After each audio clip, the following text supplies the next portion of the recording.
हाँ जी दोस्तों, क्या हाल है, क्या हाल है, क्या हाल है। I hope you are all doing really really well. दोस्तों, क्या आप लोग मेरे को देख पा रहे हो, सुन पा रहे हो? फटाफट कमेंट पे बताओ, क्या आप मेरे को देख पा रहे हो, सुन पा रहे हो? क्या करने वाले हैं सर? आज अपन कॉम्प्रोमाइज अरेंजमेंट अमेलगमेशन वाले चैप्टर का पूरा कॉम्प्रहेंसिव रिवीजन करने वाले हैं 45 से 50 मिनट्स में। सर ये चैप्टर जो है आपके एग्जाम में 4 मार्क्स तक आने की ताकत रखता है और इसको बहुत अच्छे से समझना बहुत जरूरी है। अब मेरी बात एकदम ध्यान से सुनो। सर आप लोगों को अगर पूरा वर्ड बाय वर्ड पढ़ करके जो समरी नोट्स का रिवीजन होता है वो अगर चाहिए तो मेरा इसके पहले वाले बैच का रिवीजन वीडियो देख सकते हो। There are zero amendments, but sir इस वीडियो में मैं आप लोगों को एक दूसरी तरीके से रिवीजन करवाने वाला हूं, एक दूसरे तरीके से रिवीजन करवाने वाला हूं। तो मेरी बात एकदम ध्यान से सुनो दोस्तों। सर ये जो रिवीजन है, मेरी बात एकदम ध्यान से सुनो। हम लोग शुरू करेंगे सेक्शन नंबर 230 से और हम लोग जाने वाले हैं 240। सर 230 से लेकर के 240 तक। 230 क्या है सर? कॉम्प्रोमाइज अरेंजमेंट शुरू होता है यहां से और 240 तक हमारे सारे प्रोविजन चलते हैं। सर सबसे पहले 230 की बात करते हैं। 230 में अगर आप एक स्कीम बना रहे हो कॉम्प्रोमाइज या अरेंजमेंट का, कौन स्कीम बना रहे हैं सर? कंपनी अपने क्रेडिटर्स के साथ या कंपनी अपने मेंबर्स के साथ अगर एक स्कीम बन रहा है तो लॉ कहता है ये स्कीम को अप्रूव करवाने के लिए ना सबसे पहले ये स्कीम का डिटेल तुमको फाइल करना पड़ेगा ट्राइब्यूनल के पास। क्या फाइल करना पड़ेगा? ये स्कीम का डिटेल फाइल करना पड़ेगा। और सर ये स्कीम का डिटेल्स फाइल करोगे ना, उसके बाद ट्राइब्यूनल ऑर्डर करके, ट्राइब्यूनल जो है वो ऑर्डर करके आप लोगों को क्या बोलेगा कि मीटिंग बुलाने। ट्राइब्यूनल ऑर्डर करेगा और कंपनी को बोलेगा, कंपनी क्रेडिटर्स का या कंपनी मेंबर्स का मीटिंग जो है to be called held and conducted. CHC मतलब क्या? To be called held and conducted. ये सर क्या हो गया? ये आपका स्कीम हो गया। सर स्कीम जो आप लेके ट्राइब्यूनल के पास गए हो, अगर कोई कॉम्प्रोमाइज या अरेंजमेंट का स्कीम है, सर ये जब स्कीम आप लेके जाओगे ना तो स्कीम में आपको बहुत सारी डिटेल्स बताने पड़ेंगे। जैसे कि क्या? सबसे पहले आपको मटेरियल फैक्ट्स बताने पड़ेंगे, कंपनी का फाइनेंशियल पोजीशन क्या है, कंपनी के ऑडिटर्स का रिपोर्ट क्या है, और उसके अलावा आपके ऊपर कोई इन्वेस्टिगेशन चल रहा है क्या, ये भी आपको बताना पड़ेगा। ये फैक्ट्स आपको बताने पड़ेंगे। दूसरी चीज आपको क्या करना पड़ेगा सर? दूसरी चीज आपको क्या करना पड़ेगा? दूसरी चीज आपको ये करना पड़ेगा कि मटेरियल फैक्ट्स तो आपने बताया है, बताया, साथ में ये बताओ कोई रिडक्शन इन शेयर कैपिटल हो रहा है क्या? अगर हो रहा है तो रिडक्शन इन शेयर कैपिटल के बारे में भी बता दो। तीसरा आप ये बताओ कोई कॉर्पोरेट डेट रिस्ट्रक्चरिंग स्कीम है क्या? अगर है तो क्या 75% से ज्यादा सिक्योर क्रेडिटर ने उसको अप्रूव किया है? तभी जाके कॉर्पोरेट डेट रिस्ट्रक्चरिंग के बारे में बताना। पर सर अगर सीडीआर के बारे में बता रहे हो ना तो आपको 5 चीजें और बतानी पड़ेगी। कौन कौन सी 5 चीजें सर? सबसे पहले बताना आपने क्या वैल्यूएशन करवाया है आपकी कंपनी के सारे असेट्स का, अगर हाँ तो वैल्यूएशन रिपोर्ट दे देना। उसके बाद सर आप ये बताना how what safeguards are you taking to protect the interest of other secure creditor and unsecure creditor. बाकी लोगों को प्रोटेक्ट करने के लिए आप क्या सेफगार्ड्स ले रहे हो, आपको ये भी बताना पड़ेगा। सर क्या आप मेरी बात सुन रहे हैं? बाकी लोगों को प्रोटेक्ट करने के लिए आप क्या सेफगार्ड्स ले रहे हो। तीसरा सर सीडीआर के कुछ गाइडलाइंस इशू किए हैं, किसने? आरबीआई ने। क्या वो गाइडलाइंस का आप कंप्लायंस कर रहे हो? आपको वो बताना पड़ेगा, क्या आप गाइडलाइंस का कंप्लायंस कर रहे हो। चौथा ऑडिटर्स को ये बताना पड़ेगा कि एक बार हम सीडीआर कर लेना तो हमारी कंपनी जो है वो लिक्विडिटी टेस्ट पास कर जाएगी। कौन सा टेस्ट पास कर जाएगी? लिक्विडिटी टेस्ट पास कर जाएगी। और पांचवा और सबसे इंपॉर्टेंट स्टेटमेंट सर आपको एक क्रेडिटर रिस्पॉन्सिबिलिटी स्टेटमेंट देना पड़ेगा फॉर्म CAA 1 में। ये 5 चीजें आपको कहां पे देनी पड़ेगी सर? ये 5 चीजें आपको देना पड़ेगा, ये 5 चीजें आपको देनी पड़ेगी सीडीआर से रिलेटेड। ये सर 3 चीजें क्या है? मटेरियल फैक्ट्स, रिडक्शन और सीडीआर। ये तीनों चीजें आप कब दे रहे हो? जब आप ट्राइब्यूनल के पास स्कीम लेके जा रहे हो अप्रूवल के लिए। ट्राइब्यूनल के पास क्या लेके जा रहे हो? स्कीम अप्रूवल के लिए। तो सर उसके बेसिस पे ट्राइब्यूनल ने ऑर्डर किया कि क्रेडिटर्स और मेंबर्स का मीटिंग बुलाया जाए। कंपनी क्या करेगी? क्रेडिटर्स या मेंबर्स का मीटिंग बुलाने के लिए, क्रेडिटर्स या मेंबर्स का मीटिंग बुलाने के लिए उनको नोटिस भेजेगी। सर ये जो नोटिस आप भेजोगे ना, मेरी बात एकदम ध्यान से सुनना, ये जो नोटिस आप भेजोगे ना, ये नोटिस आप इंडिविजुअली भेजोगे और कौन से एड्रेस पे भेजोगे सर? जो भी रजिस्टर्ड एड्रेस है उस पे भेजोगे, जो भी रजिस्टर्ड एड्रेस है उस पे भेजोगे। उसके साथ साथ ये नोटिस को आप वेबसाइट पे भी डाल दोगे और उसके साथ साथ सर आपने वेबसाइट में भी डालना पड़ेगा ये वाले न्यूज़पेपर, ये वाले नोटिस को। अब सर उसके बाद क्रेडिटर और शेयर होल्डर का मीटिंग शुरू होगा। सर जब आप ये नोटिस भेज रहे हो ना, नोटिस के साथ इनको भी तो डिटेल बताओ। आप बताओ स्कीम क्या है, आप बताओ स्कीम का इफेक्ट क्या है, इफेक्ट किस पे? शेयर होल्डर पे क्या इफेक्ट है, की मैनेजरल पर्सन पे क्या है, डायरेक्टर्स पे क्या इफेक्ट है, और आप इनको भी वैल्यूएशन रिपोर्ट दो ताकि इनको भी समझ आए कि स्कीम क्या है। उसके बाद सर आपने वेबसाइट पे तो डाला ही डाला, उसके साथ साथ आपको ना सेबी के वेबसाइट पे भी, रिकॉग्नाइज्ड स्टॉक एक्सचेंज के वेबसाइट पे भी डलवाना पड़ेगा और 2 न्यूज़पेपर में भी छपवाना पड़ेगा। क्या सर? ये जो नोटिस आपने क्रेडिटर और मेंबर को भेजा है ये सब आपको करना पड़ेगा सर, ताकि चिल्ला चिल्ला के आप सबको स्कीम बता दो कि नोट भैया हम लोग अप्रूवल लेने वाले हैं, तुम लोग अपने आप को किसी भी तरीके से मीटिंग में पहुंचा लेना। फिर सर उसके बाद नोटिस में आप बोलोगे कि क्रेडिटर्स और मेंबर्स जो है ना वो वोट कर सकते हैं, वोट पर्सन में भी कर सकते हैं या फिर प्रॉक्सी से भी कर सकते हैं, या फिर अगर चाहे तो पोस्टल बैलेट के भी थ्रू कर सकते हैं। पोस्टल बैलेट के थ्रू जब करेंगे तो 1 महीने के अंदर वोट करेंगे। इस तरीके की बातें आप बताओगे। उसके बाद आप ये भी बताओगे कोई शेयर होल्डर अगर ऑब्जेक्शन करना चाहे तो ऑब्जेक्शन कर सकता है, पर शेयर होल्डर के पास 10% of paid up share capital होना चाहिए, या फिर क्रेडिटर के पास 5% ऑफ आउटस्टैंडिंग डेट होना चाहिए। मिनिमम इतना होएगा तभी होशियारी मारना, वरना होशियारी मारने की कोई जरूरत नहीं है। उसके बाद सर मेरी बात सुनो ना, उसके बाद क्या होगा, उसके बाद सर आप लोगों का मीटिंग होगा और मीटिंग में अप्रूवल मिलेगा। सर अप्रूवल कैसे मिलेगा? अप्रूवल मिलेगा मेजॉरिटी ऑफ द मेंबर्स का हैविंग 3/4 इन वैल्यू, मेजॉरिटी नंबर्स हैविंग 3/4 इन वैल्यू, इतने का अप्रूवल मिलेगा। पर सर ये ना आप लोग प्रेजेंट एंड वोटिंग देखोगे, मतलब जो लोग मीटिंग में आए हैं और जो वोट कर रहे हैं उसका मेजॉरिटी जो 3/4 इन वैल्यू होल्ड करते हैं उनका अगर अप्रूवल मिल गया तो आप उसके बाद चले जाओगे सर क्रेडिटर के अप्रूवल के बाद वापस चले जाओगे ट्राइब्यूनल के पास कि ट्राइब्यूनल देख मैं आ गया, मेरे को अप्रूवल लेके आ गया, तू भी जरा अप्रूव कर दे। लेकिन ट्राइब्यूनल बोलेगा रुको जरा, सबर करो, आपको ना 2 चीजें और करनी है। ट्राइब्यूनल बोलेगा पहली चीज क्या, रिप्रेजेंटेशन भेजो आप किसको, आप नोटिस भेजो किसको, नोटिस भेजो सीजी को, आरओसी को, सेबी को, इनकम टैक्स अथॉरिटी को, और ये सारे अथॉरिटीज को नोटिस भेजो और बोलो तुमको अगर कोई रिप्रेजेंटेशन देना है ना तो 30 डेज के अंदर रिप्रेजेंटेशन दो। अब तुमने 30 डेज के अंदर कोई रिप्रेजेंटेशन नहीं दिया तो हम ये मान लेंगे कि तुम्हारा कोई कहना नहीं था, तुम्हारा कोई ऑब्जेक्शन नहीं था।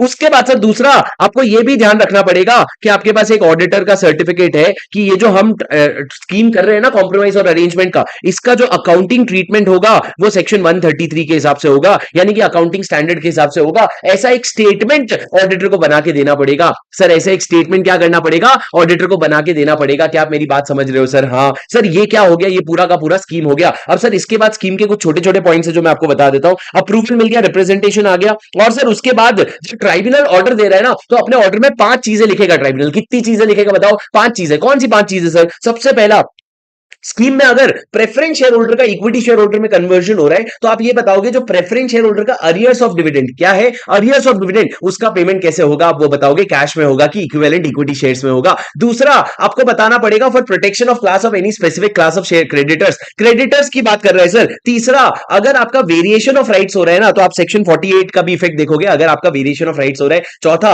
अगर क्रेडिटर ने स्कीम को अप्रूव किया है ना तो फिर बीआईएफआर के सामने सारे प्रोसीडिंग्स अबेट हो जाएंगे बीआईएफआर के सामने। और पांचवा, अगर किसी को आपको कोई और मैटर जैसे कि एग्जिट ऑफर वगैरह लिखना है तो ये 5 चीजें भी लिख सकते हो sir. The word use this शैल, ये वाली चीजें आपको अपने ऑर्डर में लिखना ही पड़ेगा। पहला प्रेफरेंस शेयर का कन्वर्जन, दूसरा प्रोटेक्शन, तीसरा वेरिएशन, चौथा बीआईएफआर और पांचवा एग्जिट ऑफर। ये सारी चीजें आपको कहां पे लिखनी पड़ेगी सर? आपको अपने ऑर्डर में लिखना पड़ेगा। पर सर मैंने आपको क्या कहा, ट्राइब्यूनल जो है इस चीज को अप्रूव तब तक नहीं करेगा, कब तक नहीं करेगा ट्राइब्यूनल इसको अप्रूव, जब तक आप एक अकाउंट ऑडिटर का सर्टिफिकेट नहीं दे देते। ऑडिटर का सर्टिफिकेट क्या कि अकाउंटिंग ट्रीटमेंट जो है वो लॉ के हिसाब से है, अकाउंटिंग ट्रीटमेंट लॉ के हिसाब से है, सेक्शन 133 के हिसाब से है। उसके बाद सर छोटी छोटी बातें, ट्राइब्यूनल का जो ऑर्डर आया ना 30 दिन के अंदर आरओसी के पास लेके चले जाना। अब सर बहुत इंपॉर्टेंट पॉइंट, सबसे इंपॉर्टेंट पॉइंट एमसीक्यू में यही आएगा। क्या आएगा सर? अगर आपका क्रेडिटर, अगर आपका आरओसी चाहे ना, ट्राइब्यूनल चाहे ना तो क्रेडिटर का मीटिंग डिस्पेंस कर सकता है, इग्नोर कर सकता है। सिर्फ क्रेडिटर का मीटिंग डिस्पेंस कर सकता है अगर 90% इन वैल्यू से ज्यादा क्रेडिटर ने क्या किया, उन्होंने आपको कंफर्मेशन दे दिया बाय वे ऑफ एफिडेविट। उसके बाद मैंने क्या कहा सर, अगर बाईबैक हो रहा है तो सेक्शन 68 का ध्यान रख लेना,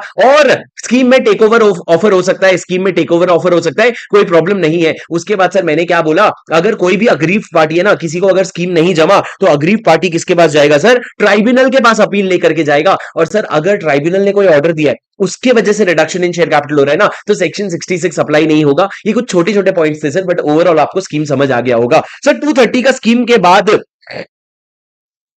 एक बार ट्राइब्यूनल ने आपका स्कीम अप्रूव कर दिया ना, उसके बाद 231 पावर देता है कि ट्राइब्यूनल अगर चाहे तो स्कीम को सुपरवाइज भी करेगा, उसका इंप्लीमेंटेशन को सुपरवाइज करेगा, और अगर इंप्लीमेंटेशन के लिए उसको लगता है कुछ मॉडिफिकेशन करना है, क्या करना है? मॉडिफिकेशन करना है, तो वो नेसेसरी मॉडिफिकेशन भी करेगा, वो नेसेसरी मॉडिफिकेशन भी करेगा सर, सुपरवाइज भी करेगा, मॉडिफिकेशन भी करेगा। फिर भी अगर उसके बाद भी ट्राइब्यूनल को अगर एक पॉइंट पे लगा कि ये जो स्कीम है ना इसका इंप्लीमेंटेशन पॉसिबल नहीं है, मॉडिफिकेशन कर लो या मत करो उसका पॉसिबल ही नहीं है implementation, and company is unable to repay its debts, company अपने पैसे नहीं चुका पा रही है, तो सर ट्राइब्यूनल आपकी कंपनी का वाइंडिंग अप ऑर्डर कर देगा। कौन से सेक्शन में सर? 273 में आपकी कंपनी का वाइंडिंग अप ऑर्डर कर देगा ट्राइब्यूनल। और यही होगा सर, यही अच्छा है आपके लिए कि तुम तो डूब मरो, मतलब वाइंड अप हो जाओ, ऐसा कंपनी को ऑर्डर मिल जाएगा sir. Sir 232 is a very important section जो क्या कहता है सर, सर 232 ये कहता है कि जब ट्राइब्यूनल के पास 230 में कोई स्कीम आया ना और वो स्कीम पढ़ने के बाद ट्राइब्यूनल सेटिस्फाइड हो गया है कि दो चीजें हो रही है सर। सबसे पहला, ये जो स्कीम है ना, ये रिकंस्ट्रक्शन की बात कर रहा है, मर्जर या अमेलगमेशन की बात कर रहा है, और इस रिकंस्ट्रक्शन की वजह से कंपनी की कोई अंडरटेकिंग प्रॉपर्टी या लाइबिलिटी एक कंपनी से दूसरे कंपनी में ट्रांसफर हो रही है। क्या? अंडरटेकिंग प्रॉपर्टी और लाइबिलिटी। अंडरटेकिंग प्रॉपर्टी और लाइबिलिटी, अगर ये दोनों चीजों को लेकर के ट्राइब्यूनल सेटिस्फाई हो जाए ना, तो ट्राइब्यूनल सबसे पहले तो क्रेडिटर या शेयर होल्डर का मीटिंग बुलाएगा और सेक्शन 230 सबसेक्शन 3 से लेकर के 230 सबसेक्शन 6 तक एप्लीकेबल हो जाएगा। मतलब मीटिंग के लिए नोटिस भेजना, मीटिंग में आना, ऑब्जेक्शन रेज करना और फलाना फलाना सारी चीजें एप्लीकेबल हो जाएगी। पर उसके आगे का क्या सर? उसके बाद सुनो ना, लॉ ने क्या कहा सर, जब आप अपने क्रेडिटर और शेयर होल्डर को नोटिस भेज रहे हो ना, तो नोटिस में आपको कुछ एडिशनल चीजें बतानी पड़ेगी। क्या एडिशनल चीजें बतानी पड़ेगी सर? सबसे पहला आपको बताना पड़ेगा टर्म्स एंड कंडीशंस। जो आप स्कीम कर रहे हो उसका टर्म्स एंड कंडीशंस क्या है जो बोर्ड ने अडॉप्ट कर लिया है, जो बोर्ड ने क्या कर लिया, अडॉप्ट कर लिया है। दूसरा आप ये बताओगे जो स्कीम हो रहा है इसका इफेक्ट क्या होगा शेयर होल्डर्स पे, की मैनेजरल पर्सन पे और डायरेक्टर्स पे, सब पे इफेक्ट बताना। उसके बाद सर आपका जो वैल्यूएशन करवा रखा है वो वैल्यूएशन भी दे देना। उसके बाद सर मेरी बात ध्यान से सुनना, सप्लीमेंट्री अकाउंट्स देने पड़ सकते हैं। अगर जिस दिन आपका मीटिंग है ना क्रेडिटर या शेयर होल्डर का, उस दिन जो फाइनेंशियल स्टेटमेंट आप रख रहे हो वो 6 महीने से ज्यादा पुराना है ना, तो आपको क्या देना पड़ेगा? Supplementary accounting statement. क्या कहा मैंने? जिस दिन आप ये मीटिंग कर रहे हो ना, उस दिन जो फाइनेंशियल स्टेटमेंट आप सामने रख रहे हो वो 6 महीने से ज्यादा पुराना है, तो सर आपको क्या करना पड़ेगा? सप्लीमेंट्री अकाउंटिंग स्टेटमेंट देना पड़ेगा। और लास्ट में सर आपको यह बताना पड़ेगा कि जो ड्राफ्ट टर्म्स एंड कंडीशंस है ना, वो आपने आरओसी के पास फाइल कर दिया है, जिसको मैं क्या कहता हूं? तेवर। तो सर तेवर, आपको ये 5 चीजें और तेवर दिखाने पड़ेंगे जब आप नोटिस भेज रहे हो क्रेडिटर और शेयर होल्डर को। उसके बाद से क्रेडिटर शेयर होल्डर है, अप्रूव कर दिए। अप्रूवल के बाद आप वापस ट्राइब्यूनल के पास चलेगा कि ट्राइब्यूनल देखो क्रेडिटर और शेयर होल्डर जिसका भी अप्रूवल चाहिए था वो मिल गया। क्या अब से ट्राइब्यूनल अपना फाइनल ऑर्डर देगा और इस बार ऑर्डर में वो 5 चीजें वो नहीं लिखेगा जो उसमें लिखा था, इस बार अलग अलग बातें लिखेगा सर। इस बार बहुत सारी बातें लिखेगा। कौन सी सारी बातें लिखेगा सर? सबसे पहले तो ये बताएगा डेट ऑफ ट्रांसफर क्या है। डेट ऑफ ट्रांसफर मतलब ये जो आपका मर्जर अमेलगमेशन हो रहा है ये इफेक्टिव कब से होगा। तो सर डेट जो है वो पार्टीज आपस में डिसाइड कर सकते हैं, लेकिन पार्टीज को जरूरत नहीं पड़ेगी डिसाइड करने की अगर ट्राइब्यूनल ने डिसाइड कर लिया तो। दूसरा सर इंस्ट्रूमेंट के बारे में बताएगा। इंस्ट्रूमेंट यानी कि शेयर, सिक्योरिटी, डिबेंचर, तो वो बताएगा इंस्ट्रूमेंट कब इशू करना है और किसको इशू करना है। पर सर एक बात समझो, कभी भी किसी स्कीम ऑफ मर्जर और अमेलगमेशन की वजह से ऐसा नहीं हो सकता कि एक कंपनी अपने खुद के शेयर्स होल्ड कर रही है। अगर ऐसा होगा तो उसके खुद के शेयर्स क्या हो जाएंगे? कैंसिल हो जाएंगे। तो आप बताओगे कौन सी सिक्योरिटीज इशू करने हैं, कौन से इंस्ट्रूमेंट अलॉट करने हैं, पर आप अपने खुद के शेयर्स होल्ड नहीं कर सकते। तीसरा सर आपको बताना पड़ेगा कि जो लीगल प्रोसीडिंग है ना वो वैसे ही का वैसा कंटिन्यू होगा against transferee company. Transferor company पे जो लीगल प्रोसीडिंग था वो ट्रांसफरी कंपनी पे कंटिन्यू होगा। सर उसके बाद आप बताओगे कंपनी का डिसोल्यूशन हो जाएगा विदाउट वाइंडिंग अप। डिसोल्यूशन हो जाएगा विदाउट वाइंडिंग अप। और सर उसके बाद आप ना डिसेंटिंग शेयर होल्डर को, डिसेंटिंग शेयर होल्डर यानी कि जो नाराज फूफा है उनके लिए भी एग्जिट ऑफर बना के दोगे। उसके बाद सर आपके कुछ नॉन रेसिडेंट शेयर होल्डर भी होंगे। नॉन रेसिडेंट शेयर होल्डर को एफडीआई फेमा नॉर्म्स के हिसाब से इशू होगा, ये आप अपने ऑर्डर में लिखोगे ट्राइब्यूनल। उसके बाद सर क्या कभी ऐसा हो सकता है कि एक लिस्टेड कंपनी है वो एक अनलिस्टेड कंपनी उसको अक्वायर कर रहा है या मर्जर हो रहा है? Can it happen that a listed company is getting merged into a unlisted company, और can I say that the transferor company is listed and the transferee company is unlisted? हां sir बिल्कुल हो सकता है। उस केस में transferee company क्या हो जाएगा सर? उस केस में transferee company will continue to be unlisted until it gets listed, जब तक वो खुद से लिस्टेड नहीं हो जाता। और दूसरा सर ट्रांसफरी कंपनी को ना, ट्रांसफरर कंपनी के डिसेंटिंग शेयर होल्डर को एग्जिट ऑप्शन देना पड़ेगा। कितना एग्जिट ऑप्शन दोगे सर? आप एक प्री डिटरमाइंड फॉर्मूला के हिसाब से प्राइस निकालोगे। प्री डिटरमाइंड फॉर्मूला जो सेबी रेगुलेशन में है उसके हिसाब से प्राइस निकालोगे। उसके बाद सर सबसे important point, authorise share capital का भी सेट ऑफ मिल जाता है। किसका ऑथराइज शेयर कैपिटल सर? जो ट्रांसफरर कंपनी का ऑथराइज शेयर कैपिटल है ना उसका सेट ऑफ ट्रांसफरी कंपनी को मिल जाता है। And such other consequential order जो उसको ठीक लगे। ये सारे ऑर्डर्स कौन पास करेगा सर? ये ट्राइब्यूनल देगा। ट्राइब्यूनल कब देगा सर? जब वो फाइनली ऑर्डर पास कर रहे हैं 232 को ध्यान रखते हुए। सर क्लास में हमने प्रैक्टिकली ट्राइब्यूनल्स के ऑर्डर देखे और ये सारी चीजें लिखी होती है सर, पर मैंने आपको अपॉइंटेड डेट और इफेक्टिव डेट भी समझाया था। अब सर उसके बाद एक और पॉइंट भी आपको ध्यान रखना है कि सर ऑर्डर में ना अपॉइंटेड डेट भी लिखा जाएगा और इफेक्टिव डेट भी लिखा जाएगा। बेसिकली सर ये दोनों डेट सेम होता है, पर ये वो डेट होता है जिस दिन से आपका स्कीम जो है ना एक्चुअल में इफेक्टिव हो जाएगा। ये वो डेट है जिस दिन आप सारी अकाउंटिंग एंट्री वगैरह पास करते हो। पर सर ये कोई भी ट्राइब्यूनल अपना ऑर्डर नहीं देगा जब तक सर आपका अकाउंटिंग ट्रीटमेंट जो है वो सेक्शन 183 के हिसाब से आप ऐसा कंफर्म नहीं कर देते। जब तक आप ऐसा कंफर्म नहीं कर देते। अब सर कुछ और छोटे छोटे इंपॉर्टेंट पॉइंट्स इसमें है कि सर अगर ट्राइब्यूनल ने ऑर्डर दिया कि प्रॉपर्टी जो है वो फ्री ऑफ चार्ज ट्रांसफर होगी ना, तो प्रॉपर्टी फिर फ्री ऑफ चार्ज ट्रांसफर होगी। भाई ने बोला बापू दिखते हैं तो दिखते हैं, क्या कहा सर मैंने? अगर ट्राइब्यूनल स्कीम में यह प्रपोज था कि property free of charge transfer होगी, और अगर ट्राइब्यूनल ने अप्रूव कर दिया ना, तो फिर प्रॉपर्टी जो है free of charge he transfer होगी। उसके बाद सर जो ट्राइब्यूनल का ऑर्डर आएगा बेटा, उसको जाकर के आरओसी को जमा करवा देना। किसको जमा करवा देना? आरओसी के पास जमा करवा देना। अब सर बात यहां खत्म नहीं होती है, एक बात यहां शुरू भी होती है कि सर जब आपका कोई कॉम्प्रोमाइज और अरेंजमेंट का स्कीम अप्रूव हो गया है, जब आपका सी एंड ए का कोई स्कीम अप्रूव हो गया है, तो सर मान लो अगर स्कीम 1 साल से लंबा है, तो आपको हर साल के खत्म होने पे, हर साल के खत्म होने पे आपको क्या भेजना पड़ेगा? एक सीए का या सीएस का सर्टिफिकेट भेजना पड़ेगा कि स्कीम का कंप्लायंस हो रहा है। ऐसा आपको सर्टिफिकेट हर साल के खत्म होने पे भेजना पड़ेगा, जब तक आपका स्कीम का इंप्लीमेंटेशन चल रहा है। ठीक है सर। सर एक बार रुक करके मेरे को ये रिवीजन आपको कैसा लग रहा है जरा बताओ ना दोस्तों। ये रिवीजन में हम लोग वर्ड बाय वर्ड नहीं पढ़ रहे, पर क्या ये रिवीजन से आपका रिटेंशन बढ़ रहा है? क्या ये रिवीजन से आपको चीजें याद रह रही है? मेरे को जरा कमेंट पे बताओ, because I am not very sure whether these kind of revision are helping you और the past revision. So it will just take a matter of, it is just a matter of 1 minute for you, but do go to the comment box and let me know your genuine feedback, because this revision takes a lot of effort. This is not easy. In fact book से पढ़ना ज्यादा आसान है, पर इसमें तो फिर भी बहुत ज्यादा मेहनत जाती है। तो मेरी बात सुनो सर, क्या आपको समझ आ रहा है? हाँ सर।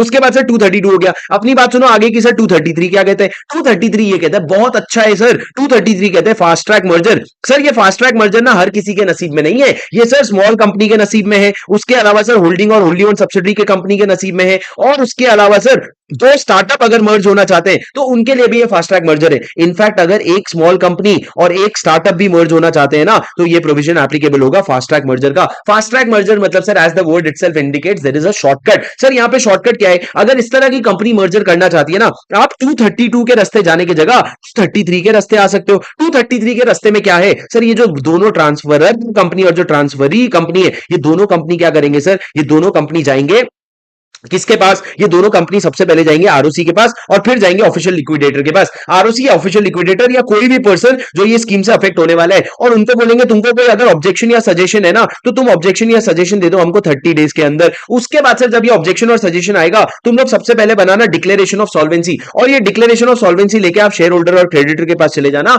अप्रूवल के लिए। सर शेयर होल्डर में आपको 9/10 वैल्यू का अप्रूवल लगेगा, 9/10 वैल्यू का अप्रूवल लगेगा, और 9 नहीं 90% ऑफ टोटल शेयर्स लिखा था if I am not wrong sir. यहाँ पे शेयर होल्डर में लिखा था 90% ऑफ टोटल शेयर्स का आपको अप्रूवल लगेगा, 90% ऑफ टोटल शेयर्स का आपको अप्रूवल लगेगा। पर क्रेडिटर की बात करें तो लॉ कहता है बेटा 21 डेज का नोटिस दे देना, उसके बाद तो अप्रूवल राइटिंग में भी ले सकता है या मीटिंग में भी ले सकता है। मीटिंग में अगर ले रहा है ना, तो हमको 9/10 वैल्यू का अप्रूवल चाहिए, पर यहाँ पे हमको डुअल अप्रूवल चाहिए, यहाँ पे मेजोरिटी भी चाहिए। यहाँ पे क्या चाहिए हमको? मेजोरिटी बंदा भी चाहिए। तो सर हमने यहाँ पे क्या बोला? डुअल अप्रूवल, मतलब 9/10 वैल्यू भी चाहिए और मेजोरिटी भी चाहिए।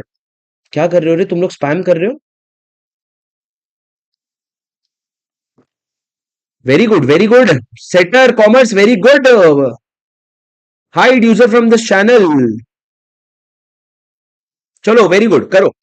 सर मैंने क्या कहा? मजा आया स्पैम करके बेटा? मजा आया? वाह वाह वाह, क्या स्पैम किया? वाह वाह वाह वाह। सर लगता है तुमको ऐसे मैं रिप्लाई करूंगा तुम लोग मेरा फ्लो तोड़ोगे? तो ऐसा थोड़ी होता है दोस्त, पागल हो क्या? दोस्त सुनो ना, दोस्त सुनो ना, क्या कहते हैं सर? मैंने क्या कहा? यहाँ पे क्रेडिटर का डुअल मेजोरिटी, डुअल अप्रूवल है, मेजोरिटी नंबर भी चाहिए हमको और 9/10 वैल्यू भी चाहिए। ये क्या हो गया सर? ये बेसिक एक अप्रूवल हो गया, और ये सारा अप्रूवल ना ट्रांसफर और ट्रांसफरी कंपनी दोनों भी ले रहे हैं, भी ले रहे हैं। पर सर इसके बाद आगे के जो स्टेप है ना, वो सिर्फ ट्रांसफरी कंपनी करेगी, मतलब जो कंपनी बन रही है वो करेगी। क्या करेगी सर? अब तुम्हारा जब एक बार स्कीम का कंसिडर तुमने जब ना, जब ये सारे ऑब्जेक्शन सजेशन मंगवाए, उसको कंसिडर किए, और कंसिडर करने के बाद शेयर होल्डर और क्रेडिटर का अप्रूवल लिया, उसके बाद तुम आगे वापस से चले जाओगे आरओसी के पास, ऑफिशियल लिक्विडेटर के पास और सेंट्रल गवर्नमेंट के पास। सर ये जिस दिन तुम गए ना, उस दिन से एक टाइमलाइन शुरू होगी। सर अब आरओसी और ऑफिशियल लिक्विडेटर के पास 30 डेज का टाइम है। ये 30 डेज के अंदर अगर इनको कोई ऑब्जेक्शन नहीं है, तो आगे बढ़ जाओ, सीजी को बोल दो कोई ऑब्जेक्शन नहीं है, और सीजी आगे क्या करेगा? स्कीम को रजिस्टर कर लेगा। पर सर अगर आपको कोई ऑब्जेक्शन है, तो ऑब्जेक्शन है तो आप सीजी को बताओ। अब सर जब आपने सीजी को बताया ऑब्जेक्शन है, तो ऐसा हो सकता है सीजी के ओपिनियन में लगा नहीं नहीं कोई कोई बात ही नहीं है, बकवास कर रहे हैं आरओसी और ओएल, तो वो क्या करेगा? सीजी ऑर्डर करेगा कि रजिस्टर कर लो।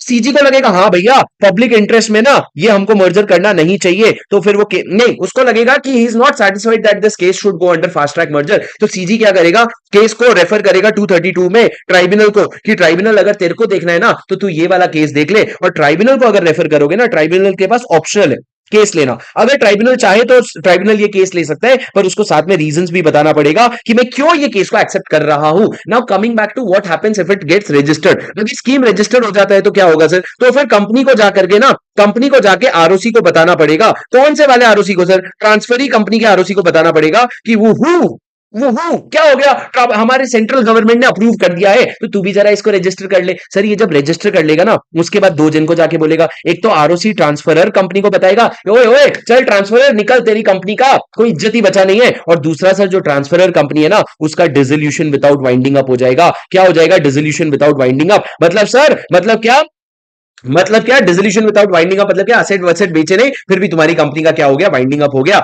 मेरी बात समझे क्या सर, ये पूरा का पूरा प्रोसेस है जब आपका आरओसी, आपका अगर ट्राइब्यूनल इन्वॉल्व नहीं होता, आरओसी ऑफिशियल लिक्विडेटर और सेंट्रल गवर्नमेंट आपस में मैनेज कर रहे होते हैं। तो उसके बाद मैंने क्या कहा सर जब एक बार आपका स्कीम रजिस्टर हो जाता है ना, उसका इफेक्ट क्या होता है सर, उसका इफेक्ट ये होता है, सबसे पहला जो डिसेंटिंग शेयर होल्डर है ना, डिसेंटिंग शेयर होल्डर जो नाराज लोग हैं, उनको एग्जिट ऑफर देगा ट्रांसफरी कंपनी। जो फाइनल कंपनी है वो एग्जिट ऑफर देगा। दूसरा सर मेरी बात सुनो ना, पहला तो क्या हो गया, एग्जिट ऑफर देगा कौन, ट्रांसफरी कंपनी। उसके बाद क्या होगा सर, आपके जितने भी चार्जेस थे ना, वो चार्जेस अभी ट्रांसफरी कंपनी के असेट्स पे चार्ज कंटिन्यू होंगे। ऐसा नहीं कि चार्ज फ्री हो जाएगा, चार्जेस कंटिन्यू होंगे। सिमिलरली सर आपके लीगल प्रोसीडिंग्स भी कंटिन्यू होंगे, और सर मेरी बात ध्यान से सुनो सर, जो भी आपके प्रॉपर्टीज और लाइबिलिटीज है ना, वो ट्रांसफर हो जाएंगे ट्रांसफरी कंपनी को। ट्रांसफर ही कंपनी को, मतलब प्रॉपर्टी जाएगा बेटा, प्रॉपर्टी के साथ चार्ज भी जाएगा और लीगल प्रोसीडिंग भी जाएगा, और डिसेंडिंग शेयर होल्डर को जो है ट्रांसफरी कंपनी एग्जिट ऑप्शन देगा। सर ये क्या हो गया, ये इफेक्ट हो गया जब आपका स्कीम जो है रजिस्टर हो जाता है। उसके साथ साथ सर और भी छोटी छोटी चीजें ये ध्यान रखना कि सर ये रजिस्ट्रेशन की वजह से ना, कभी भी आप अपने ओन नेम पे शेयर होल्ड नहीं कर सकते। एक कंपनी, अरे कैसे कर सकते हो यार, खुद का शेयर खुद होल्ड कर सकते हो क्या, खुद का खुद पकड़ सकते हो कि तुम कैसे शेयर होल्ड करोगे अपना, you can not hold your own shares. दूसरा सर मैंने क्या कहा, दूसरा सर ऑथराइज शेयर कैपिटल का ना सेट ऑफ मिल जाएगा। अगर ट्रांसफरर कंपनी का कोई ऑथराइज शेयर कैपिटल था, उसका सेट ऑफ किसको मिल जाएगा, ट्रांसफरी कंपनी को मिल जाएगा। और सर लास्ट पॉइंट ये है कि सेक्शन 232(3) जो है ना, वो ऑप्शनल इन नेचर है। अगर दो स्मॉल कंपनी का मर्जर हो रहा है, तो दो स्मॉल कंपनी 232 में भी जा सकते हैं। कहां पे जा सकते हैं सर, 232 में भी जा सकते हैं। ठीक है। अब सर उसके बाद मैं आपको एक इंपॉर्टेंट पॉइंट बता दूं, क्या इंपॉर्टेंट पॉइंट बता दूं सर, कि 232 वाला जो आपका इसके बाद हमने स्मॉल कंपनी का डेफिनेशन भी किया था क्लास में, वो आप लोगों ने एक बार देख लेना है, स्मॉल कंपनी का क्या डेफिनेशन था। सर 233 के बाद 234 हमने किया। लोकेश कह रहे हैं सर बाकी रिवीजन वीडियो, बेटा बाकी रिवीजन वीडियो एक साल पहले जब आपने सीए फाइनल सोचा भी नहीं था ना, तब से डला हुआ है, उसमें कोई अमेंडमेंट नहीं है बेटा, वो देख सकते हैं, मेरी शक्ल बदली है बस। उसके अलावा रिवीजन वीडियो का कंटेंट तो वो भी दमदार था, ये भी दमदार है, तो जरा उसको भी देख लो। मेरे नया वाला सुर में गाने से अलग थोड़ी हो जाएगा, ये तो मैं नया तरीका अपना रहा हूं करके मैं आपको बोल रहा हूं, ये वाला देख लो। पर सर मेरी बात सुनो ना, 234 क्या कहता है सर, 234 तो बेहद आसान है, ज्यादा दिमाग लगाना ही नहीं है सर। अगर एक इंडिया वाली कंपनी है और एक फॉरेन कंपनी है, सर फॉरेन कंपनी मतलब क्या, फॉरेन कंपनी मतलब क्या, वो 242 वाली फॉरेन कंपनी ना जी ना। फॉरेन कंपनी मतलब एक कंपनी जो इंडिया के बाहर इनकॉर्पोरेट हुई है। कौन से कंट्री में सर, वो जुरिस्डिक्शन में जो सीजी ने नोटिफाई किया है। क्या कहा मैंने, एक कंपनी जो इंडिया के बाहर इनकॉर्पोरेट हुई है, कौन से जुरिस्डिक्शन में सर, वो जुरिस्डिक्शन में जो सीजी ने नोटिफाई कर रखा है, तो वो फॉरेन कंपनी हो गई। सर इन दोनों का अगर मेल मिलन होगा ना, अगर तुमको बाहर वाले के साथ मेल मिलन कर रहे हो ना, तो दो तरह का मर्जर होता है, एक इनबाउंड मर्जर और एक आउटबाउंड मर्जर। इस तरह का मर्जर अगर हो रहा है ना सर, पूरा मर्जर वाला प्रोविजन म्यूटेटिस म्यूटेंडिस अप्लाई होगा। मतलब जो भी तुमने पहले किया वो पूरा करना पड़ेगा, म्यूटेटिस म्यूटेंडिस करना पड़ेगा। बस दो चीज एक्स्ट्रा है, एक तो आपको आरबीआई का प्रायर अप्रूवल लेना पड़ेगा, क्योंकि sir reserve bank of India involve हो जाएगा, क्योंकि फेमा आएगा तो आरबीआई आ जाएगा। और दूसरा सर आपको क्या करना पड़ेगा, जो टर्म्स एंड कंडीशंस होते हैं ना स्कीम के, उसमें आपको यह बताना पड़ेगा कि जो कंसिडरेशन है, जो पैसा है वो कैसे पे होगा, कैश में कितना पे होगा, डिपॉजिटरी रिसीट्स में कितना पे होगा, और पार्टली कैश में पार्टली डिपॉजिटरी रिसीट्स में कितना पे होगा, ये आपको पहले से बता के रखना है। अगर एक कंपनी का फॉरेन कंपनी के साथ, मैं वापस से रिपीट कर दूं सर, यहां पे जो वर्ड लिखा है foreign company, it does not mean foreign company under 242, it means a company which is incorporated outside India in a jurisdiction which is notified by CG. Sir अगर मैं पूछूं क्या पाकिस्तान वो जुरिस्डिक्शन होगा, नेचुरली नहीं होगा। तो कोई भी जुरिस्डिक्शन जो सीजी ने नोटिफाई कर रखा है, उसके साथ अगर मेल मिलाप कर रहे हो ना, तो ये वाला आपको कंडीशन लगेगा। उसके बाद सर आ जाओ 235 और 236। सर जितना ये ट्रिकी सेक्शन है ना, उतना ही स्मूथली मैं आपको एक बार रिवीजन करवाऊंगा। प्लीज जब ऑडियो वीडियो सुन रहे हो तो ये ध्यान रखना कि रिवीजन वीडियो है। कॉन्सेप्ट पढ़ने में हमने क्लास में सर 2.5 घंटे लगाए थे, ये दो सेक्शन के, एक दिन पढ़ा था, अगले दिन पूरा फिर से समझा था। अब सर 235 क्या कहते हैं, मेरी बात ध्यान से सुनना। सर कोई अगर एक कोई ट्रांसफरर कंपनी है, क्या कंपनी है? ट्रांसफरर कंपनी है और एक ट्रांसफरी कंपनी है। इसमें मैंने एग्जांपल आपको पूरा अडानी एनडीटीवी का केस लॉ समझा के मैंने फिर उसके बाद आपको अडानी और एनडीटीवी का ही केस लिया था। सर अगर एक ट्रांसफरर कंपनी है और एक ट्रांसफरी कंपनी है तो सर क्या हुआ, अगर ट्रांसफरी कंपनी ने कोई स्कीम या कॉन्ट्रैक्ट प्रपोज किया और सर ट्रांसफरी कंपनी के 9/10 इन वैल्यू से ज्यादा लोगों ने उस स्कीम या कॉन्ट्रैक्ट को अप्रूव कर दिया विद इन 4 मंथ्स, तो सर जब ये 4 मंथ्स खत्म हो जाएगा तो ट्रांसफरी कंपनी में offer within the next 2 months to the dissenting share holder.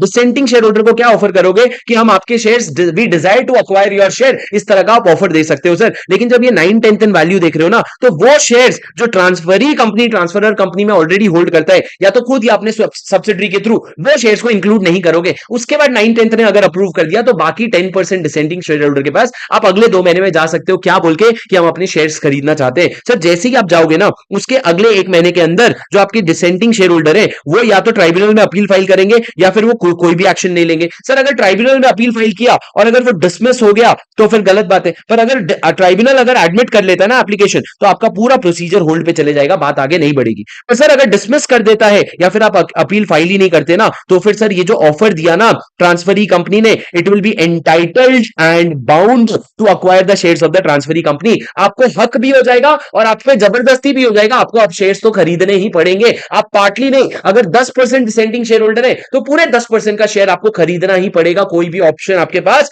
नहीं है। ये क्या बात हो गई सर? ये बात हो गई कि अगर आप एंटाइटल्ड बाउंड हो जाओगे तो सर खरीदने का प्रोसेस क्या होगा? सर खरीदने का प्रोसेस ये होगा कि ट्रांसफरी कंपनी बात करेगी ट्रांसफरर कंपनी से, जो बात करेगा डिसेंटिंग शेयर होल्डर से। सर सबसे पहले ट्रांसफरी कंपनी ट्रांसफरर कंपनी को वो नोटिस भेजेगी जो उसने डिसेंटिंग शेयर होल्डर को भेजा। उसके बाद sir instrument of transfer sign होगा, ट्रांसफरी कंपनी साइन करेगी और डिसेंटिंग शेयर होल्डर के बिहाफ में ट्रांसफरर कंपनी किसी को ऑथराइज करेगा, वो साइन करेगा। मतलब ये जो ट्रांसफरर कंपनी है उसको ऑथराइज किया जाएगा, वो साइन करेगा। और तीसरा क्या होगा सर?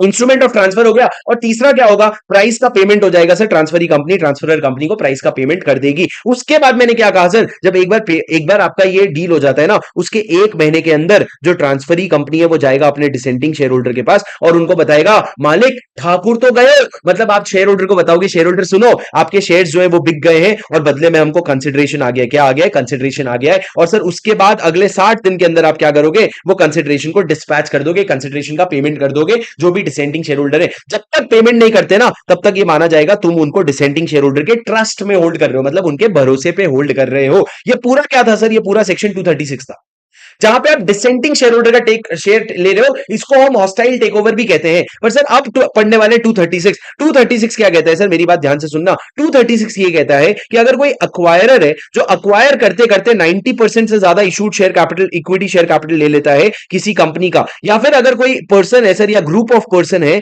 जो जो क्या करता है सर, अमेल्गमेशन की वजह से या कन्वर्जन की वजह से या एक्सचेंज की वजह से या किसी भी अदर रीजन की वजह से या तो 90% ऑफ मेंबर्स बन जाता है या 90% of issued equity share capital ले लेता है, तो सर उस केस में क्या होगा? उस केस में सर ये अक्वायरर या जो पर्सन या ग्रुप ऑफ पर्सन है, दे शैल मतलब मैंडेटरी ऑफर करना पड़ेगा आपको माइनॉरिटी शेयर होल्डर्स को कि हम आपके शेयर्स खरीदना चाहते हैं। सर कौन से प्राइस पे खरीदना चाहते हैं? वो प्राइस जो रजिस्टर्ड वैल्यू डिसाइड करके देगा। सिमिलरली सर ये पूरे प्रोविजन को इग्नोर कर दो। लॉ ये कहता है कि अगर माइनॉरिटी शेयर होल्डर भी चाहे ना, तो सामने से अपने मेजॉरिटी शेयर होल्डर को ऑफर कर सकती है कि आप हमारे शेयर्स ले लो, और सर उस केस में कौन से प्राइस पे दोगे? रजिस्टर्ड वैल्यूअर के वैल्यूएशन वाले प्राइस पे ही दोगे। ये क्या हो गया सर? अक्वायरर और पर्सनल, ये वाला प्रोविजन हो गया अक्वायरर वाला, और ये वाला प्रोविजन हो गया पर्सन और द ग्रुप ऑफ पर्सन, ये प्रोविजन हो गया सर। उसके बाद मैंने क्या कहा, अब अगर मान लो आपने ऑफर दे दिया, तो क्या सामने वाला माइनॉरिटी शेयर होल्डर देने के लिए लायबल है? कंपलसरी है क्या? नहीं सर, देने के लिए कंपलसरी नहीं है। सामने वाला जो देना चाहता है दे सकता है, जो नहीं देगा उसके लिए 236 विल कंटिन्यू टू अप्लाई। मतलब मान लो मैंने क्लास में क्या एग्जांपल दिया था, 10% माइनॉरिटी शेयर होल्डर है, 4% ने शेयर्स दे, 5% ने अपने शेयर्स दे दिए और बाकी 4% ने भी शेयर्स दे दिए, तो बचा कितना? 1%। तो वो जो 1% बचा है ना, उसके लिए 236 विल कंटिन्यू टू अप्लाई। उसके बाद सर अभी आपने बोला कि शेयर्स खरीद लेंगे, पर खरीदने का प्रोसेस क्या होगा सर? बहुत सिंपल है, वापस से वही प्रोसेस होगा सर। ये जो ट्रांसफर कंपनी है और ये जो ट्रांसफरी कंपनी है, और ये कौन है सर? ये माइनॉरिटी शेयर होल्डर है। मेरी बात ध्यान से सुनना सर, ये जो ट्रांसफरर कंपनी है ना, हाँ नहीं सर, ये जो ट्रांसफरर कंपनी नहीं, यहाँ पे जो मेजॉरिटी शेयर होल्डर है ना, वो माइनॉरिटी से सीधा नहीं बात करेंगे, वो कंपनी के थ्रू बात करेंगे। सर वो क्या करेंगे, कंपनी को सबसे पहले प्राइस भेजेंगे और कंपनी लेके प्राइस माइनॉरिटी शेयर होल्डर को देगी, माइनॉरिटी शेयर होल्डर से शेयर्स लेगी, शेयर्स लेके मेजॉरिटी शेयर होल्डर्स को देगी। अब मेरी बात सुनो सर, मैंने क्या कहा सर, ये जो प्राइस है ना, आप एक सेपरेट बैंक अकाउंट में जमा करवाओगे, और ये सेपरेट बैंक अकाउंट में जो रहेगा ना सर, इसको कौन ऑपरेट करेगा, इसको ट्रांसफरर कंपनी ऑपरेट करेगा for a period of 1 year. Sir वैसे तो 60 डेज के अंदर आप पेमेंट डिस्बर्स कर दोगे, लेकिन उसके बाद भी अगर कोई पैसा नहीं ले पाया ना, तो वो 1 साल तक आता रहेगा और वो अपना पैसा लेके जा सकता है। पर सर अगर समझो कोई शेयर होल्डर की डेथ हो गई थी, या किसी और कोई भी और चीज हो गया था, और उसके बाद हमारे पास ना रिकॉर्ड में उसका हायर का या लीगल सक्सेशन का नाम नहीं था, तो सर वो ना अगले 3 साल तक कभी भी आकर के ये वाला डील लेके जा सकता है। मतलब क्या, वो आकर के ये वाला शेयर्स बेच करके जा सकता है, कोई प्रॉब्लम नहीं होगी। उसके बाद सर मान लो अगर किसी शेयर होल्डर ने बोला शेयर्स बेचूंगा, लेकिन अपने फिजिकल शेयर्स डिलीवर नहीं कर रहा है, तो ट्रांसफरर कंपनी के पास हक है कि वो शेयर्स को कैंसिल कर दे, और वो कैंसिल शेयर के बदले में in lieu of those cancel shares it can issue new shares, वो क्या कर सकता है, नए शेयर्स भी इशू कर सकता है। कि आपको मेरी बात समझ आ रही है? हाँ सर। और उसके बाद एक लास्ट प्रोविजन सर, मेरी बात ध्यान से सुनना सर, अगर मान लो इतने सारे शेयर होल्डर हैं जिसमें इतने मेजॉरिटी है और इतने माइनॉरिटी है, अब सर माइनॉरिटी का जो 75% शेयर होल्डर है, अगर वो गया और कंपनी के साथ एक बेस्ट प्राइस नेगोशिएट करके आ गया, या फिर एक हायर रेट नेगोशिएट करके आ गया, और उन्होंने सोचा था कि बचे हुए जो माइनॉरिटी है 25% वाले, उनको नहीं बताएंगे, तो लॉ ये बोलता है कि जो भी हायर प्राइस तुम नेगोशिएट करके आए हो ना, वो सारे के सारे माइनॉरिटी शेयर होल्डर में बटेगा। ऐसा नहीं होगा कि जिन्होंने नेगोशिएट किया सिर्फ उनमें बटेगा। क्या कहा था मैंने, कद्दू कटेगा तो सब में बटेगा। क्या कहा था मैंने, कद्दू कटेगा तो सब में बटेगा। सुने क्या दोस्तों? हाँ सर, ये क्या हो गया, ये आपका पूरा का पूरा प्रोविजन हो गया माइनॉरिटी शेयर होल्डिंग का। अब मेरी बात सुनो दोस्तों, उसके आगे मैंने क्या कहा सर, 236 भी खत्म हो गया, 235 भी खत्म हो गया, उसके बाद 237 क्या कहते हैं सर? 237 भी एक इंटरेस्टिंग प्रोविजन है। 237 कहता है, अगर एक कंपनी है ए लिमिटेड और एक कंपनी है बी लिमिटेड, और अगर सेंट्रल गवर्नमेंट को लगता है that it is in public interest that these two company should be merged, so it may by an order merge this two company and make it form a new company. अब sir जो नया companies होगा उसमें rights कितना होगा, interest कितना होगा, किसका, ये कौन डिसाइड करेगा? ये सेंट्रल गवर्नमेंट खुद डिसाइड करेगा। ये पावर किसको दे रखा है सर? इन्होंने सेंट्रल गवर्नमेंट को। हमने क्लास में डिस्कस किया था एक केस लॉ, एक प्रैक्टिकल केस लॉ हमने देखा था, जहां पे सेंट्रल गवर्नमेंट ने इस तरह का ऑर्डर पास किया था। अब सर जब इस तरह का ऑर्डर पास होता है ना, तो क्या इंपैक्ट होगा इस ऑर्डर का? ऑर्डर का इंपैक्ट ये होगा कि कंपनी के जो लीगल प्रोसीडिंग्स है ना, जो पहले ए लिमिटेड के थे वो अब एबी लिमिटेड के नाम पे कंटिन्यू होंगे, जो पहले बी लिमिटेड के थे वो एबी लिमिटेड के नाम पे कंटिन्यू होंगे, बट लीगल प्रोसीडिंग्स जो है they shall continue and such other effects. जो भी हमको रेलेवेंट इफेक्ट लगता है वो रेलेवेंट इफेक्ट होगा। पर सर एक बात बताऊं क्या, जब ये दोनों का मर्जर हो रहा है ना, या अमेलगमेशन हो रहा है, तो यहां पे जो क्रेडिटर्स का और शेयर होल्डर्स का जो राइट था ना पहले कंपनी में, that right should be same in the new company. If it is not same, then these people may go to the prescribed authority for compensation. किसको, किसके पास? prescribed authority for compensation। और prescribed authority sir official gazette में order डाल करके आपका compensation decide करेगा। उसके बाद भी सर अगर क्रेडिटर खुश नहीं है ना उस कॉम्पनसेशन से, तो क्रेडिटर अपील लेकर के जा सकता है ट्राइब्यूनल के पास।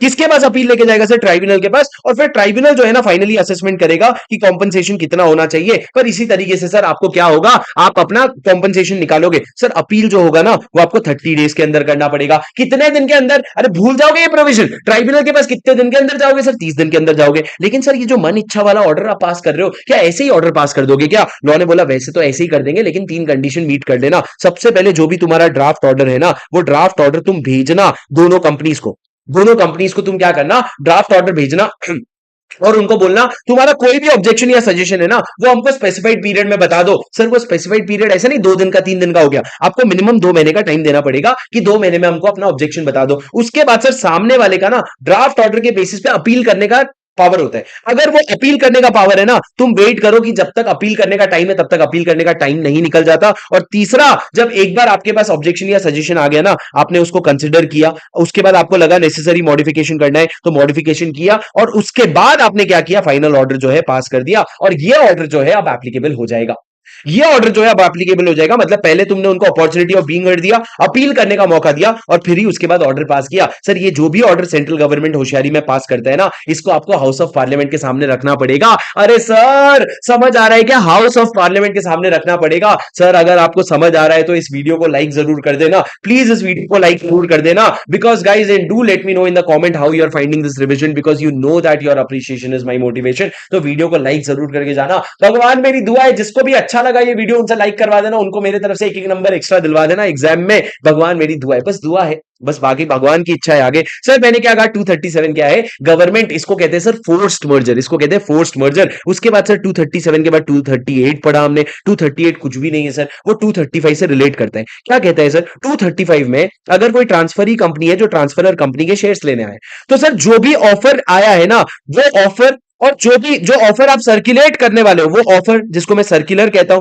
या फिर सर जो ट्रांसफरर कंपनी के डायरेक्टर होते हैं ना, वो एक रिकमेंडेशन बनाते हैं। तो वो जो भी रिकमेंडेशन बना रहे हैं ना, ये रिकमेंडेशन तुम सर्कुलेट करने के पहले तुम जाके आरओसी के पास रजिस्टर करवाओगे, और आरओसी एक बार इसको रजिस्टर कर लेना, उसके बाद ही आप सर्कुलेट करोगे, उसके बिना सर्कुलेट नहीं करोगे। सबसे पहले तो सर इन्होंने ये कहा कि जो सर्कुलर और रिकमेंडेशन है, it should be accompanied by specified information. जो चीजें हम बताएंगे वो आपको बताना पड़ेगा। दूसरा, आप उसमें एक स्टेटमेंट डालोगे कि जो ट्रांसफरी कंपनी आपके कंपनी के शेयर्स खरीदने वाला है, वो उसके कैश का अरेंजमेंट कैसे कर रखा है, नेसेसरी कैश कहां से लाएगा, वो आपको बताना पड़ेगा। और ये जो दोनों सर्कुलर और रिकमेंडेशन है, आरओसी के पास अप्रूवल के लिए ले जाना पड़ेगा। सर अगर आरओसी इसको अप्रूव करने से मना कर सकता है क्या? हाँ, मना कर सकता है। अगर उसने रिजेक्ट कर दिया ना अप्रूवल, तो क्या करोगे सर? तो गुस्से में इशू कर दोगे क्या सर्कुलर? नहीं सर, आप जाके ट्राइब्यूनल के पास जाके अपील करोगे, पर जब तक आरओसी इसको रजिस्टर नहीं कर लेता, तब तक आप इसको सर्कुलेट नहीं कर सकते। अगर आपने सर्कुलेट कर दिया ना, 1 लाख रुपए की पेनल्टी लग जाएगी। 1 लाख रुपए की क्या लग जाएगी? पेनल्टी लग जाएगी। सर ये क्या प्रोविजन है ट्रांसफरी कंपनी और ट्रांसफरर कंपनी के बारे में? क्या आपको मेरी बात समझ आ रही है सर? हाँ सर। उसके बाद सर बस सेक्शन खत्म हो गया आपका। 239 क्या कहता है, 240 क्या कहता है? सर 239 ये कहता है कि अगर आपका दो कंपनी का मर्जर हो रहा है, तो ये जो कंपनी डिसॉल्व हो रही है ना, उनके बुक्स एंड पेपर का क्या होगा? सर उनके बुक्स एंड पेपर को डिस्पोज करोगे, लेकिन आपको सीजी का प्रायर अप्रूवल लेना पड़ेगा। सर सीजी का प्रायर अप्रूवल लेने जाओगे ना, तो CG shall appoint an officer जो एग्जामिन करेगा, क्या एग्जामिन करेगा, कहीं तुमने कोई ऑफेंस तो नहीं किया है with related to promotion, formation और management of the company. Company को बनाने में, चलाने में, मैनेज करने में तुमने तो कोई ऑफेंस नहीं किया है। और दूसरा, अमेलगमेशन या एक्विजिशन में तुमने कोई ऑफेंस तो नहीं किया है। ये चेक करेगा, उसके बाद ही सीजी ऑर्डर करेगा बुक्स फेंक दे, और जब सीजी ऑर्डर करेगा फिर बुक्स फेंक सकते हो। और sir last but not the least, sir last ये है कि अगर आपकी कंपनी का मर्जर एंड अमेलगमेशन हो भी गया ना, तो उसके पहले जो भी आपने कांड किए, जो भी आपने ऑफेंसेस किए हैं, उसके लिए the officers will still continue to be liable. ऐसा नहीं बोल सकते अब तो मर्जर हो गया, अब तो नई कंपनी बन गई, तो नई कंपनी के लोगों से बात कर दो ना बाबा ना, आप इसको you will continue to be liable for these kind of offences. Sir क्या आपको समझ आया क्या? अरे this is the revision that we did not open the book, but I am very much sure that we have covered each and every point of the book. अगर हमसे कुछ छूट भी गया होगा, एक आध दो लाइन, तो आप वो कर सकते हो, but I am very very sure कि अपन ने 99.99% कर लिया। ठीक है, चलो guys, I really hope you enjoyed the session. If yes, do make sure that you click on the like button. हाँ, जो मेरी क्लास के बच्चे, तुम भी इसको लाइक जरूर ठोकना, और मैं मिलता हूं आपसे अगले वीडियो में। अगर इसी तरह का आपको और वीडियो चाहिए तो कमेंट में मेरे को बताना जरूर, वरना मेरे तक आपकी बात नहीं पहुंचेगी। दोस्तों मिलते हैं अगले वीडियो में। Take care, this is C Shubham Singhal signing of.